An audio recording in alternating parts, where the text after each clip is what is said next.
Hey guys. So, most of you guys know me. My name is Elizabeth. I am the founder or starter or coach, whatever, of 90 Days to a Better Us. It is an amazing, amazing group. I started about a year, 18 months ago or something like that. With a group of friends. Literally, I was so sick of being sick and tired and feeling like crap, and I knew that it was time to make a change, and I knew I needed accountability. I knew I needed to look someone in the face and tell them what I wanted to do every single week. Send my pictures. Pictures suck. It sucks taking your pictures and being super vulnerable with someone else. But then being a woman of my word and doing what I said I was going to do during the week or whatever. So checking in, sending food and stuff like that. So I started with three good friends. It was four of us. And it's developed into this amazing group. We have right now, we're doing holiday challenge, and we have about 20 girls, 20, 18, whatever, it doesn't matter. But we went from, 4 to like 18 or whatever. We've had, like, in its rounds, we've had about 40 in the past in just one round or whatever. So what 90 Days to Better Us is they're broken up into 90 days, 3-month period. And literally what you're doing is you're being accountable. You're grouped by group according to your diet, whatever diet you're doing. And then you're checking in with those people and sharing recipes and, sharing your struggles and sharing what you're struggling with that week. And if that week was amazing, if that week wasn't amazing. But I wanted to share some things of how to be successful, even if you're not doing 90 Days to Better Us, but how to be successful with your goals. And literally it's sitting down every single week. And this is what I do for myself, because it's nice to be organized and see what I'm doing by week, not by month, not by a year. Because you know what? If you look at a goal sometimes and it's so big, it can be so overwhelming, and you know what? You won't do it. But if you make little, small, tiny goals, tiny changes, it will lead up to a huge change.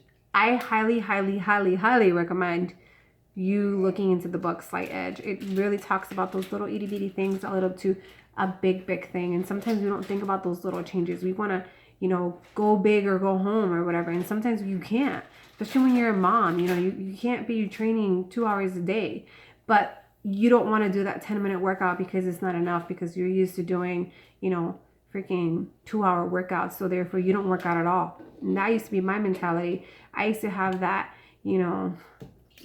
eat, like, go big or go home. And it was such a slippery slope, because then I wasn't where I was at before having baby number 3, and I wasn't so active, and I wasn't able to get to the gym and work out for 2 hours like I was before having a baby. So I fell into this really just dark hole, and I didn't do anything. I wouldn't go work out, and the next, I'm like super depressed or whatever.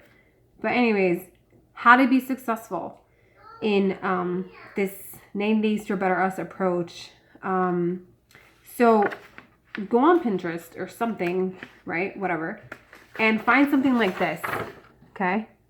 This is what I printed for December. So literally what I'm doing is, I'm writing my exercise goals, food goals, lifestyle goals.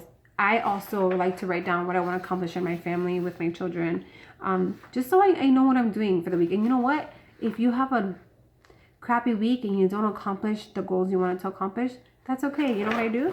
I move those goals right on over to this week, because I know eventually it's going to be an awesome week and I'm going to get it done.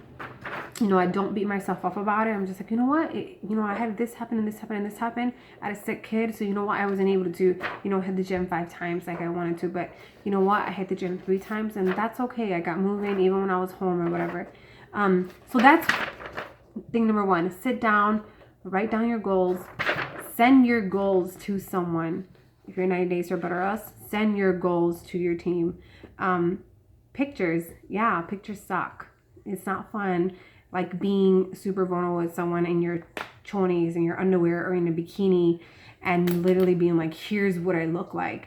But let me tell you, every single week, sending those pictures in, that weekend, because you're sending your pictures on Monday, that weekend you're thinking like, ooh, maybe I don't want to have, that whole side, that whole half of whole cake, because I have to send my pictures in on Monday and I don't want to look all bloated and, horrible or whatever. So yeah, pictures, take pictures. And I take pictures on the same exact thing every single week. I wear the same thing so that I can see, excuse me, how I'm changing. So I take pictures, I weigh myself, and I also measure. I'm doing another video on how to measure appropriately, or like where to measure at, so you can get accurate numbers. But yeah, sit down, write your goals down, meal plan, one thing, meal plan. Sit down, write the days that, what are you having each day with your family, so that, you can make good choices or whatever, but then you can be super organized. And then sit down and also write down your workout plan. So, hey, I want to work out, 3 times this week. All right, what am I doing? I'm doing Monday, Wednesday, Friday, and I'm going to do this, and this, or I'm going to do Zumba, whatever. Make them as small, I would say make small, tiny, small goals or bigger goals, whatever. Like, I'll share my goals this week, which is work out 5 times, drink about 120 ounces of water a week this week, go to Zumba because I love to dance. Go to Zumba. What was another one? I think it was clean my house. My house is always a mess. But yeah, I hope those tips help. But I've noticed and I've seen with not only with just myself, but with like other ladies in the group, as soon as they start being accountable and they're posting and posting and posting and posting and sending and, taking sweaty selfies and then, putting collages together, 10 pounds start falling off, 15 pounds start falling off, 20 pounds start falling off. And the one thing they're doing different is being accountable, being transparent and vulnerable with other women, and being women of their word, saying what they're gonna do. Say what you mean what you say, right? Like, okay, I said I was gonna, go to the gym. Like, I said that to someone, like, I should probably go do it, right? And sometimes we do things for other people before we do them for ourselves. So it works. I've lost over 30 pounds just being super accountable and then finding the right diet for me. And that's the one thing we do in 90 Days to Better Us, is everyone is welcome. There's no right or wrong diet. Whatever diet works for you, that's a diet you should be on. And there's a freaking space for you in 90 Days to Better Us. So if you're interested, we only accept applications when rounds open up. The next round is going to open up in January, and then we close it, and then we don't open back up till April. No, till in March. So the next round will start in April. But yeah, sit down, write your goals down, send your pictures, find a close friend, if you can't join 90 Days or Better Us. Find a close friend that you trust and send them your goals and be honest. And your friend, tell her to be on you and call you out when call you out on your BS. Sometimes we need that. You said you were going to go to the gym. Like, why didn't you go to the gym? Like, make it happen. Or go, every time you use the bathroom, do 10 squats. Like, you need to get the moving and grooving. But I hope that helped how to be successful. If you have any questions, let me know.